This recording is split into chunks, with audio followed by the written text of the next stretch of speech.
Hey there, nerds. Jimmy Palmquist here, and I wanted to talk a little bit about expectations. Now, I'm referring to The Dark Knight Returns. Frank Miller wrote an amazing story that involved Batman / Bruce Wayne coming out of retirement in his older age and taking on the world of crime and corruption once again.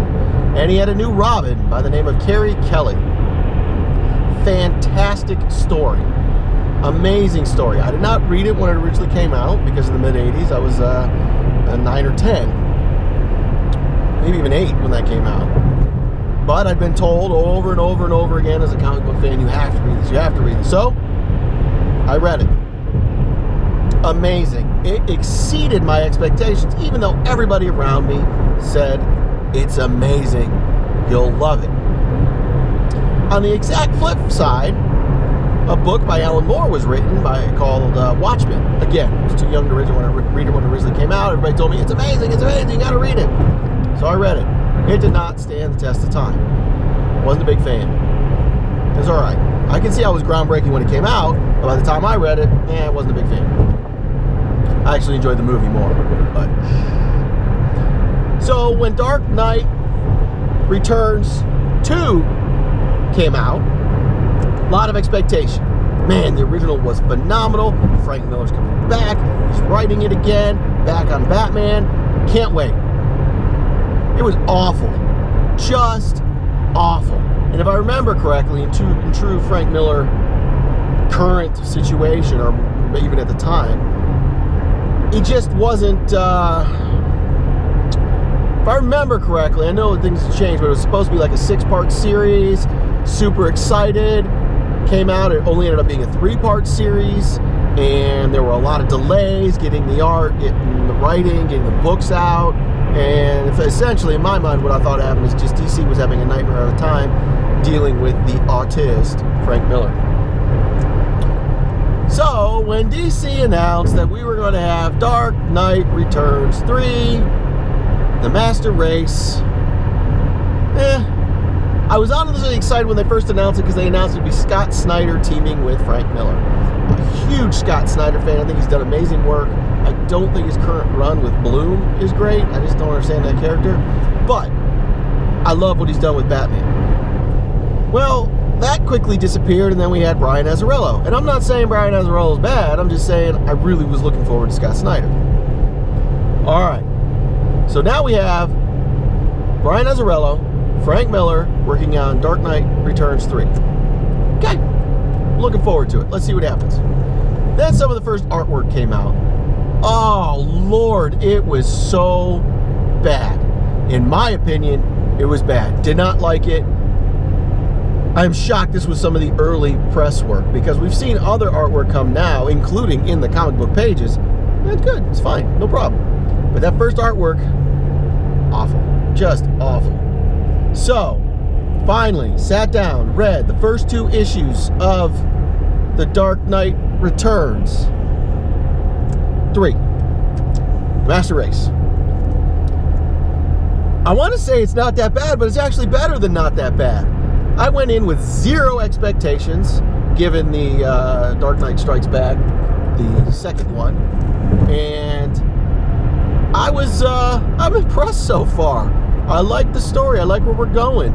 We have a Batman coming out of retirement, has been sitting in 3 years following the events of the sequel, and we're not exactly sure who is what going on. There's several reveals. Eventually, we have Carrie Kelly in custody being questioned about Batman, and tons of stuff going on. A lot of intrigue, a lot of setup. I'm not giving it away because I'm not going to do the spoiler thing. But it's very intriguing where this is going. We have Wonder Woman essentially giving the Incredibles speech, where Mr. Incredible is saying, every time we go and save the world, it just gets itself right back into trouble, which I think is a phenomenal line. And she's essentially giving that speech as she's saving a village from, I think it was a Minotaur. And it's an interesting speech coming from Wonder Woman that we've seen years upon years upon years of these superheroes saving the world. And at what point do you kind of be like, I'm tired? But her angle is that they just keep doing it. And as she's fighting, you see that her son is strapped to her back in a harness. You know, it's all protected and all that. And you're like, that is badass. That's how you raise a badass. Now, I'm thinking, would I do this with my son? Hell no. But I'm also not a kick-ass warrior princess. So, yeah, kudos to you, Diana. Awesome. Awesome Wonder Woman. So, I thought that was cool. Then we have her basically defeating that and going back to find her daughter, and her daughter's not there. Lara's kind of MIA, I guess you could say. She's just going to do a training with her mom, but she's MIA. Well, she's up visiting her dad, the Fortress of Solitude, the newly built Fortress of Solitude. And she's kind of having this talk with Superman, and there's no response. She's kind of talking to herself, and she's looking through all the, he's sort of got now a cave similar to Batman, and then he's got all sorts of paraphernalia there, trophies. And we come to find that we don't know how or why, Superman is frozen in ice on a throne, and it's very cool looking. At least I'm assuming it's Superman. I don't know if it's a clone or something, but it's very cool looking. And it's obvious that it's no surprise. I mean, this is just the way he's been, and I don't know why nobody's thought to thaw him out or anything like that, but it's cool. And Lara's having this conversation with him. Father-daughter sort of thing. Obviously, there's no response, but father-daughter. It's really cool. And as she's going on or about to leave the shrunken city, miniature city of Kandor, she comes upon it, the big glass jar, and in flames it says, I can't remember, it says help us or save us, but one of those, and you're like, what's going on down there? Very cool, because obviously that was a major part of the sequel, and it's interesting to see that that's coming back. So then on the back of that comic, we have a little mini comic featuring the Atom, Ray Palmer, and it's really cool because he's kind of getting back to sort of what Wonder Woman was doing in telling the history of him and what he's expecting and regrets and sort of stuff like that. But then he's visited by Lara, and there's the city of there's also a miniaturized man, but also she has Kandor with her.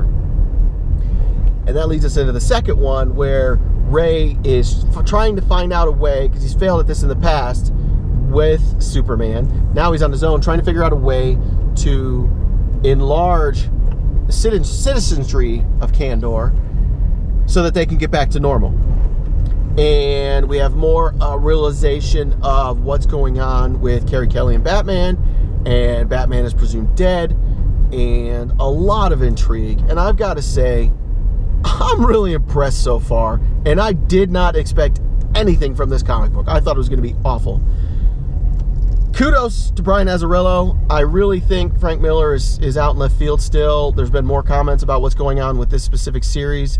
I believe it's an 8-part series, and it's come out something like Brian Azzarello is handling the first 4, and then Frank's the second 4. But this is all from Frank Miller, and I just think he's gone. He's cuckoo.